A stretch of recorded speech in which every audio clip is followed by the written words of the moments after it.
I was living in New York and I realized I had to figure out some way to make money. I think I came to New York with about $500. So I was painting a lot, but I was down to the wire, and my friend Jeffrey Jones asked, or said that he could introduce me to a friend of his who maybe I could get a cover, doing a cover for a magazine. And it was for a comic magazine called Epic Illustrated. At the time, this was when Marvel Comics had started doing creator-owned comics. So I said, well, you know, I'll just do a couple of images, and I did the few images, and it became a story. So I did a 3-page comic book story, and I did the word balloons and everything. But I thought I'd show this to the editor, and maybe he would find a way for me to do book covers from seeing what kind of work I could do. And he bought it.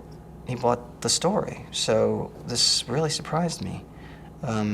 But through that, I got into comics and started doing more comics and became very, very interested in the relationship of words to pictures and our perception in relationship to both of those, the triangulation between the reader and the words and the pictures and how that works. And that informed my work in children's books a lot afterwards. But I worked in comics for about 20 years, I think. And towards the end of the time that I was working in comics, my first son was born, and that's, I wanted to talk about different things. It was really important to somehow address different aspects than I had previously been addressing in my work in comics. Different aspects of life, and I just wanted to explore this relationship with this new little being, and so I did. I was fortunate enough to be invited by Kodansha, a Japanese publisher, to do an 8-page-a-month series in one of their manga magazines that ran for 3 years, and they said pretty much just do whatever you like. So I did a painted story that worked the way a comic book works, you know, panel by panel, and it ran. It was a surreal story of a father and son. So I was able to work through the feelings I was having as a new dad, and it ran for 3 years in Japan. And they collected the first year, and I thought it would be nice to find an English language publisher.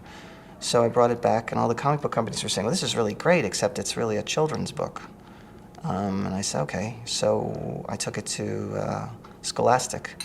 And at the time, they were not doing any kind of graphic novels. So they said, well, this is great, but we're not doing graphic novels. and I said, oh, okay. So I went home to try and think of what else I might do. And I got a call then from David Saylor at Scholastic asking if, he said, you know, I know you weren't looking to do children's books, but there's this text that came in, and would you mind just taking a look at it and see what you think? And so he sent me Come On Rain, which became my first children's book. And as soon as I read this wonderful story by Karen Hess, it was just fully bloomed in my mind. I knew exactly what the little girl looked like. I knew exactly where she lived. I knew everything because her writing is so magnificent. And the timing was perfect. So that's how it started.